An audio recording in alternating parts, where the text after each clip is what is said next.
오늘 하나님께서 우리에게 주시는 말씀은 여호수아 2장 1절에서 14절 말씀입니다. 여호수아 2장 1절에서 14절 말씀을 저와 여러분이 한 절씩 교독하겠습니다. 눈의 아들 여호수아가 싯딤에서 두 사람을 정탐꾼으로 보내며 이르되 가서 그 땅과 여리고를 엿보라 하매 그들이 가서 라합이라 하는 기생의 집에 들어가 거기서 유숙하더니 어떤 사람이 여리고 왕에게 말하여 이르되 보소서 이 밤에 이스라엘 자손 중에 몇 사람이 이 땅을 정탐하러 이리로 들어왔나이다. 여리고 왕이 라합에게 사람을 보내어 이르되 내게로 와서 내 집에 들어간 그 사람들을 끌어내라. 그들은 이 온 땅을 정탐하러 왔느니라. 그 여인이 그 두 사람을 이미 숨긴지라.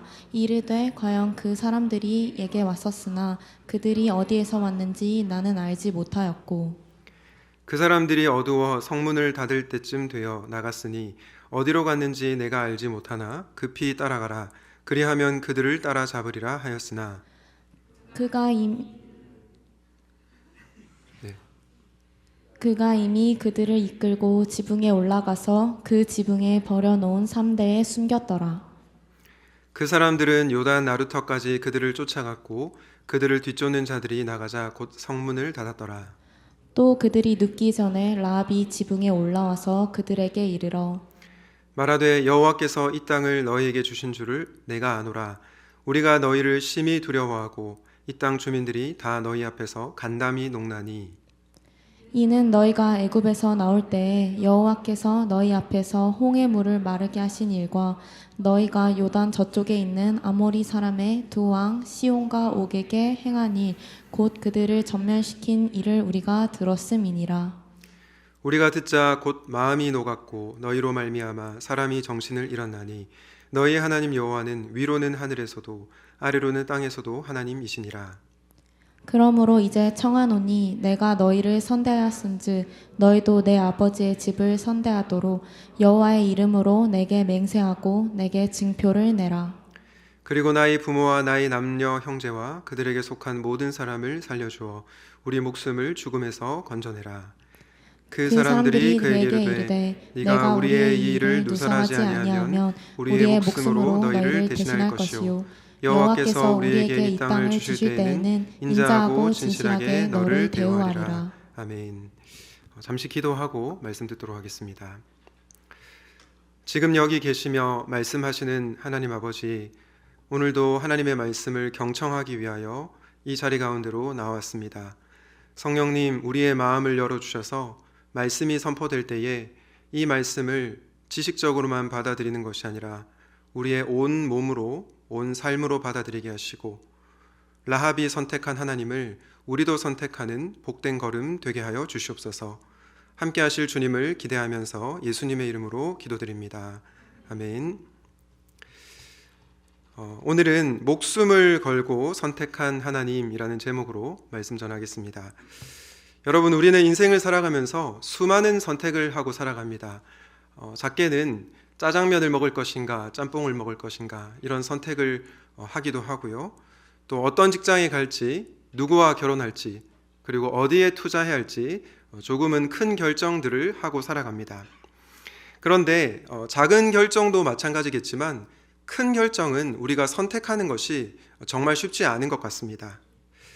특별히 내 삶을 좌지우지하는 선택, 심지어 나의 생명이나 목숨에 위협을 주는 선택을 하는 것은 여간 어려운 일이, 쉬운 일이 아니죠. 그런데 오늘 본문에 보면 라합이 목숨을 걸고 우리 하나님을 선택하고 있습니다. 오늘 본문의 배경을 보니까 여호수아가 2명의 정탐꾼을 여리고 성으로 보내서 정탐을 하게 됩니다. 쉽게 말해서 2명의 스파이를 여리고 성으로 보낸 것이죠. 그런데 이 소문이 여리고 왕의 귀에 들어갔습니다. 그리고 그 정탐꾼들이 라합이라는 사람의 집에 들어갔다라는 소문도 들었습니다. 해서 여리고 왕이 라합에게 사람을 보내서 그 정탐꾼들을 끌어내라 라고 말을 했습니다. 그런데 오늘 본문에 보니까 라합이 어떻게 반응하고 있습니까? 두 사람을 숨겨두고 이미 그들은 떠났습니다. 거짓말을 하게 되죠. 그리고 빨리 사람을 풀어서 뒤따라가면 그들을 잡을 수 있을 것이라고 말을 합니다. 여러분, 라합이 여리고 왕이 보낸 사람한테 이 거짓말한 것이 들통이 나면 어떻게 될까요? 목숨을 잃게 될 것입니다. 이렇게 위험한 상황에서 라합은 정탐꾼들을 숨겨주었습니다. 도대체 왜 라합이 이런 선택을 했던 것일까요?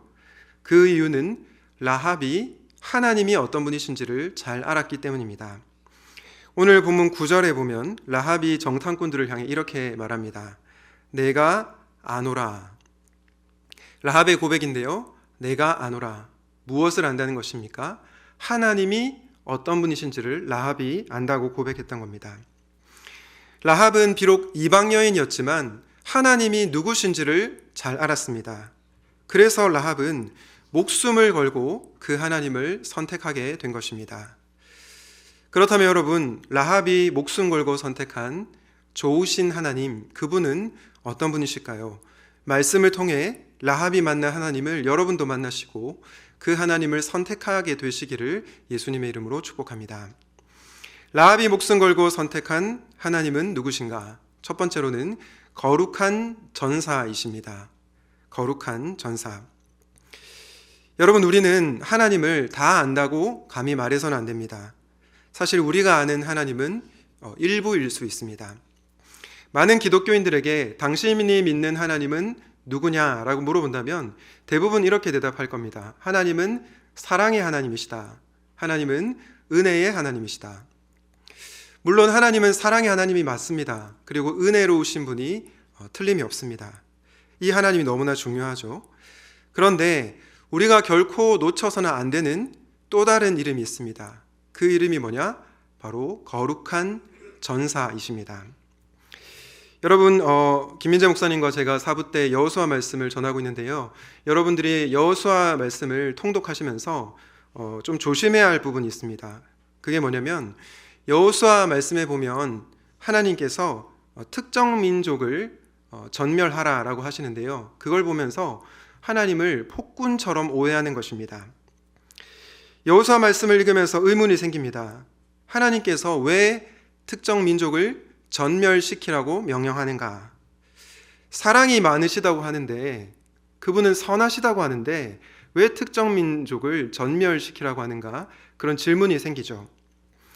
이걸 보면서 우리는 하나님을 자기 마음에 안 드는 대상을 무조건 제거하는 그런 폭군으로 오해를 하는 것입니다.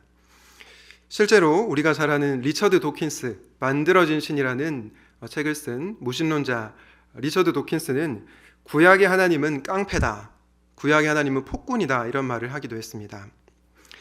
여러분, 모든 민족을 전멸하라고 하시는 그 하나님은 어떤 분이실까요? 그분은 거룩한 전사이십니다. 하나님은 거룩하시기에 결코 죄를 가까이 하실 수 없습니다. 하나님은 전사, 워리어이시기 때문에 반드시 죄를 심판하셔야만 하는 것입니다. 라합이 이 하나님을 알았던 것입니다. 우리 여호수아 2장 8절에서 10절 말씀 같이 한번 읽도록 하겠습니다. 시작. 또 그들이 눕기 전에 라합이 지붕에 올라가서 그들에게 이르러 말하되 여호와께서 이 땅을 땅을 너희에게 주신 줄을 내가 아노라. 우리가 너희를 심히 두려워하고 이 땅 주민들이 다 너희 앞에서 간남이 농나니 이는 너희가 애굽에서 나올 때에 여호와께서 너희 앞에서 홍해물을 마르게 하신 일과 너희가 요단 저쪽에 있는 아모리 사람의 두 왕 시온과 오게게 행한 일 곧 그들을 전멸시킨 일을 우리가 들었습니다. 10절 말씀을 보시죠. 10절 말씀에 보니까 하나님께서 홍해물을 마르게 하셨습니다. 이스라엘 백성들을 구원하시면서 바로의 군대를 물에 수장시키셨습니다. 그리고 하나님께서 어떻게 하셨습니까? 시온과 옥을 전멸시키셨다고 말씀하고 있습니다. 여러분, 왜 하나님께서 바로의 군대를 수장시키시고 시온과 옥을 전멸시키신 것입니까? 하나님께서 아무나 죽이는 폭군이 아니라 그들이 하나님을 대적하고 죄를 일삼았기 때문입니다. 하나님께서 특정 민족을 싫어서 심판하시는 것이 아니라 그들이 하나님을 대적했기에, 그들이 끊임없이 죄를 지었기에 심판하셨다는 것입니다. 그래서 하나님은 죄를 미워하시고 심판하시는 거룩한 전사라고 할 수 있습니다. 여호수아 5장 13절과 14절입니다. 여호수아가 여리고에 가까이 갔을 때에 눈을 들어서 보니 어떤 사람이 손에 칼을 빼들고 자기 앞에 서 있었다. 여호수아가 그에게 다가가서 물었다. 너는 우리 편이냐 우리의 원수 편이냐? 그가 대답하였다. 아니다. 나는 주님의 군사령관으로 여기에 왔다. 그러자 여호수아는 얼굴을 땅에 대고 절을 한 다음에 그에게 물었다. 사령관님께서 이 부하에게 무슨 말씀을 하시렵니까? 여러분 13절과 14절 말씀을 유심히 한번 보십시오. 13절 한번 띄워주실까요? 13절에 보니까 여호수아가 군대 장관에게 묻습니다. 너는 우리 편이냐 아니면 우리의 원수 편이냐 라고 묻습니다. 그런데 14절에 뭐라고 대답하죠? 아니다. 나는 주님의 군사령관으로 왔다. 여러분 이 질문과 대답이 조금 이상하지 않습니까? 너 우리 편이야 적군이야 물어보면 어떻게 대답해야 됩니까? 저는 당신 편입니다 대답하거나 아니면 나는 당신의 적군이다 당신의 원수이다 라고 대답하는 것이 논리적으로 자연스럽지 않겠습니까? 그런데 이 군대 장관이 중립적으로 대답을 합니다. 나는 이쪽 편도 아니고 저쪽 편도 아니다. 나는 주님의 군사령관으로 왔다. 여러분 이 말이 무슨 말일까요? 여호와의 군대 대장은 어느 특정 한 편을 편드는 그런 존재가 아니라는 것입니다. 다르게 말하면 여호와 하나님은 특정 민족을 일방적으로 편드시는 민족주의적인 신이 아니라는 것입니다. 이런 면에서 이스라엘 백성도 하나님의 뜻을 거스른다면, 죄를 일삼는다면 하나님의 심판을 받을 수밖에 없는 것입니다. 여러분, 하나님은 다른 민족이라고 해서 무조건 심판하시고 이스라엘 백성이라고 해서 무조건 보살펴 주시고 그런 분이 아닙니다. 이스라엘이라고 하더라도 그들이 죄를 짓는다면 하나님은 심판하셔야만 합니다. 왜냐? 그분은 거룩한 전사이시기 때문이죠. 이런 점에서 우리는 하나님을 경외하고 두려워할 필요가 있습니다. 죄를 지으면서 괜찮겠지, 말씀에 순종하지 않으면서 괜찮겠지, 이렇게 가볍게 생각해서는 안 된다는 것입니다. 우리는 하나님을 대할 때 두렵고 떨리는 마음으로 그분을 모셔야 합니다. 그래서 라합은 목숨을 걸고 생명의 위협이 주어지는데도 불구하고 이 하나님을 선택했던 것입니다. 바라기는 하나님께서 죄를 미워하셔서 심판하시는 거룩한 전사이심을 기억하고 그 하나님을 선택하게 되시기를 예수님의 이름으로 축복합니다. 라합이 목숨 걸고 선택한 하나님은 어떤 분이신가? 두 번째는 자비롭고 의로우신 하나님이십니다. 여러분, 하나님은 어떤 분이십니까? 하나님은 자비로운 분이십니다. 그래서 우리를 구원하기를 원하시죠. 그런데 동시에 하나님은 의로우신 분이십니다. 그래서 죄를 가만히 두고 보실 수가 없습니다. 제가 이번 학기부터 전도 폭발 훈련을 맡아서 주일마다 전도 폭발 훈련을 진행하고 있는데요. 몇 주 전에 전도 폭발 훈련을 다녀왔습니다. 일주일간 훈련을 받았는데 그때 VIP들에게 전해야 하는 복음 제시 전문 30분짜리를 다 외우고 왔습니다. 그 내용에 복음의 핵심이 잘 담겨져 있는데요. 그 중에 이런 부분이 있습니다. 하나님은 자비로우셔서 우리를 벌하시는 것을 원치 않으십니다. 하지만 하나님은 의로우시기 때문에 반드시 우리 죄를 벌하셔야만 합니다. 그 다음 부분은 같이 한번 읽어볼까요? 시작. 자비로우시고 의로우신 하나님은 우리의 죄 문제를 예수 그리스도 안에서 단번에 해결하셨습니다. 여러분, 하나님의 사랑은 정의를 실종한 사랑이 아닙니다. 예수님이 우리 죄를 대신해서 심판당하심으로 정의를 만족시키셨습니다. 저는 이 사랑이 진정한 사랑이라고 생각합니다. 여러분 잘 한번 생각해 보십시오. 여러분의 가족에게 누군가가 심각한 피해를 끼쳤습니다. 그런데 판사가 법정에서 저는 사랑이 많은 판사라서 그 피해를 끼친 그 가해자에게 벌을 내리지 않겠습니다 라고 말을 한다면 여러분은 그 판사를 사랑이 많은 판사라고 생각할까요? 아니면 잘못됐다고 생각할까요? 당연히 잘못되었다고 생각할 겁니다. 그건 진정한 의미에서 사랑이 아닙니다. 왜냐? 정의가 실종되었기 때문입니다. 라합은 하나님께서 정의로운 사랑을 하시는 분임을 믿었기에, 그 하나님을 알았기에 목숨 걸고 하나님을 선택하게 된 것입니다. 여호수아 2장 12절에서 14절 말씀 같이 한번 읽겠습니다. 시작. 내가 당신들에게 은혜를 베풀었으니 이제 당신들도 내 아버지의 집안에 은혜를 베푸시겠다고 주님 앞에서 맹세를 하시고 그것을 지키겠다는 확실한 징표를 나에게 주십시오. 그리고 나의 부모와 형제자매들과 그들에게 속한 모든 식구를 살려주시고 죽지 않도록 우리의 생명을 구하여 주십시오. 정탐꾼들이 그 여인에게 말하였다. 우리가 목숨을 내놓고라도 약속한 것은 지키겠소. 우리가 한 일을 어느 누구에게도 일러바치지 않는다면 주님께서 우리에게 이 땅을 주실 때에 우리는 친절과 성실을 다하여 그대를 대하겠소. 여러분, 라합이 두 명의 스파이, 두 정탐꾼들을 숨겨주고 뭐라고 얘기합니까? 내가 당신들 살려줬으니까 당신들도 나를 살려달라. 내가 당신들에게 은혜를 베풀었으니까 당신들도 은혜를 갚으라 라고 말합니다. 그런데 그 정탐꾼들이 그러자 라합에게 뭐라고 얘기합니까? 이렇게 말하고 있습니다. 우리가 목숨을 내놓고라도 약속한 것은 지키겠소. 목숨을 내놓고서라도 약속한 것은 반드시 지키겠습니다. 여러분, 정탐꾼이 한 말은 빈말이 아니었습니다. 실제로 약속을 지키지 않으면 내가 죽겠다는 것을 각오한 말이었습니다. 라합은 이 약속을 믿었고요. 그리고 더 나아가서는 정탐꾼들이 믿는 약속을 지키시는 하나님을 믿었습니다. 나중에 말씀드리겠지만 그 하나님은 바로 약속을 지키기 위해서 당신의 목숨을 내어주신 그런 선하신 하나님이십니다. 제가 이번에 설교 준비를 하면서 정말 하나님께 감사했습니다.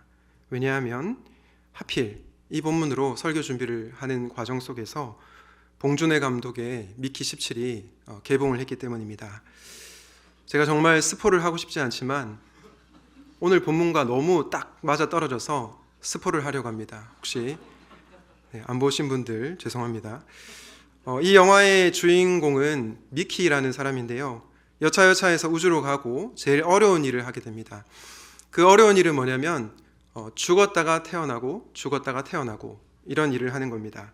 그래서 미키 1, 미키 2, 미키 17, 미키 18까지 나오게 됩니다. 그렇게 어느 행성에서 일하던 중에 미키 17이 크리퍼라고 하는 외계 생명체를 만나게 되는데요. 사진에 나오는 외계 생명체입니다. 여기 보시면 이제 큰 크리퍼가 바로 어미 크리퍼이고 조그만 여러 마리의 크리퍼가 바로 아기 크리퍼들입니다. 이 사진에 보시면 크리퍼가 굉장히 위협적으로 보이죠. 무섭게 보입니다. 소문대로 어미 크리퍼가 미키 17을 잡아먹을 줄 알았는데 미키 17을 잡아먹지 않고 살려줍니다. 해서 미키 17은 크리퍼가 이 보기와는 달리 겉모습과는 달리 위협적인 존재가 아님을 알게 되죠. 그런데 이 미키 17과 달리 행성에 사는 다른 모든 사람들은 이 크리퍼는 위협적인 존재다. 사람을 잡아먹는 위협적인 존재다라고 오해를 합니다. 그래서 어떻게 하냐면 이 아기 크리퍼를 잡습니다. 잡아서 한 마리 아기 크리퍼를 이미 죽여버리고요. 그리고 또 다른 한 마리를 잡아서 죽이려고 하고 있습니다. 이에 어미 크리퍼가 분노해서 인간들과 전쟁을 하려고 합니다. 바로 그때 미키 17과 미키 18이 전쟁을 막기 위해서 어미 크리퍼와 협상을 하러 갑니다. 그때 어미 크리퍼가 이렇게 말합니다. 너희가 내 새끼 한 마리를 데려갔으니 그 새끼를 죽이지 말고 풀어줘라. 그리고 너희가 이미 내 새끼 한 마리를 죽였으니까 너희 사람 가운데서 한 사람은 반드시 죽어야 한다. 정의를 얘기한 것입니다. 만약에 그 약속을 지키면 전쟁은 절대로 일어나지 않고 평화가 찾아올 것이라고 약속을 합니다. 이 협상을 지키기 위해서 미키 17과 18은 새끼 크리퍼를 잡은 것을 어미 크리퍼에게 돌려주고요. 그리고 이미 죽은 새끼 크리퍼를 대신해서 미키 18이 대신 죽습니다. 이렇게 약속이 지켜지자 크리퍼는 더 이상 인간을 공격하지 않고요. 인간과 크리퍼 사이에 평화가 찾아오게 되었습니다. 그런데 여러분, 우리는 이 미키 18을 통해서 누구를 봅니까? 바로 예수 그리스도를 보게 됩니다. 예수님은 죄가 없으신 분이셨죠. 그런데 예수님은 저와 여러분의 죄를 대신해서 심판을 당하셨습니다. 그 죽음 때문에 우리에게 구원의 선물이 주어진 것입니다.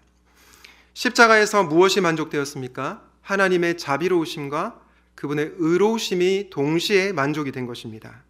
그리고 이 사실을 믿는 자에게 영원한 생명의 기쁨이 주어진 것입니다. 앞서 우리는 라합의 요구에 대해서 정탐꾼들이 내가 목숨을 걸고서라도 약속은 지키겠소라고 말한 것을 보았습니다. 그런데 실제로 하나님이신 예수님은 약속을 지키기 위해서 자신의 목숨을 내어놓으셨습니다. 그리고 그 약속을 지킴으로 말미암아 하나님과 우리의 관계 가운데 평화가 찾아오게 된 것입니다. 사랑하는 샘물 청년 여러분, 사랑하는 샘물 성도 여러분, 오늘날 이 시대의 문제가 무엇이라고 생각하십니까? 저는 이 시대의 문제가 여러 가지가 있지만 두 가지라고 진단합니다. 하나는 정의가 사라졌고요. 다른 하나는 사랑이 없기 때문입니다. 여러분, 이 땅에 정의가 이루어져야 한다고 외치는 사람은 많습니다. 그런데 그 사람들을 가만히 들여다보면 그 안에 분노가 가득하고 사랑은 하나도 없습니다.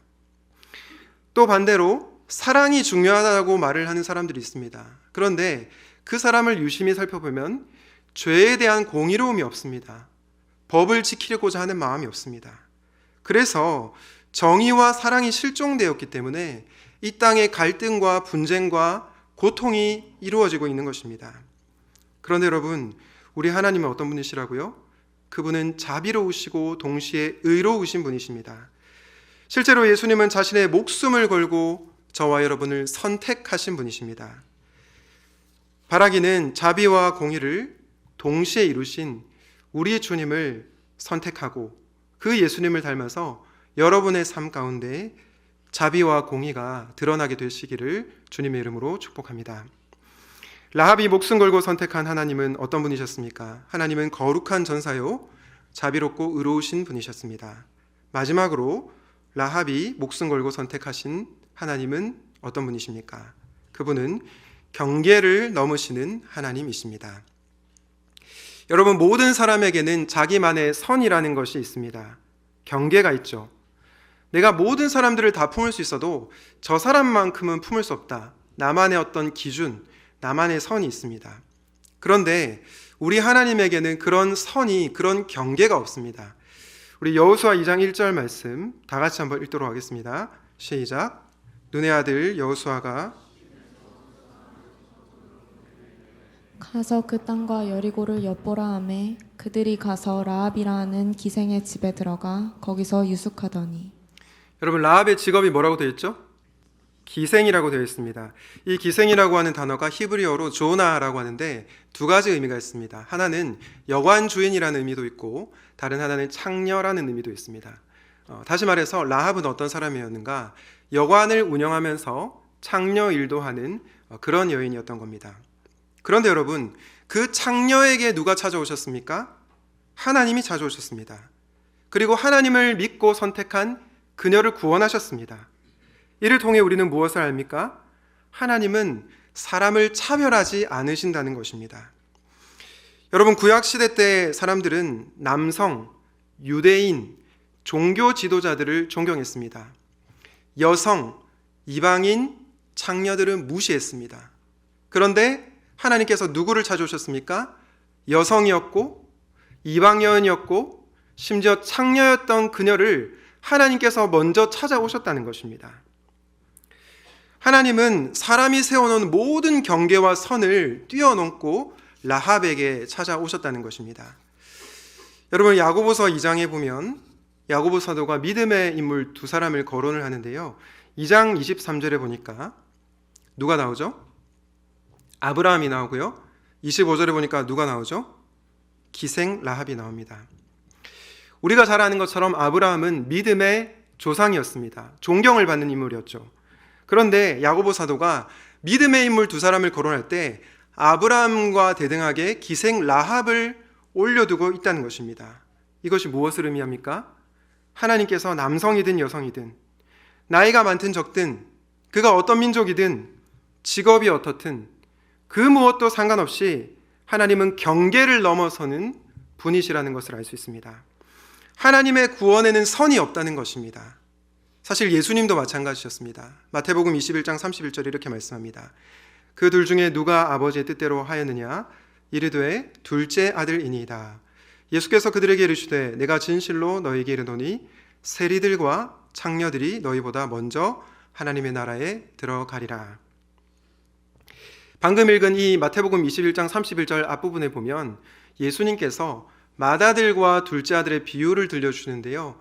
맏아들은 누구냐면 종교 지도자들을 가리키고요.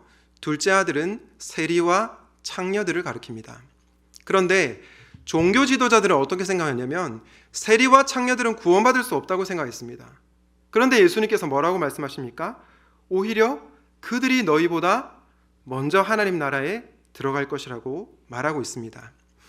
예수님을 대적하고 예수님께 돌아서지 않는 종교 지도자들은 심판을 받지만 자신이 죄인임을 인정하고 예수님의 긍휼과 자비를 구하는 자에게 구원이 임한다고 예수님께서 말씀하고 있는 것입니다.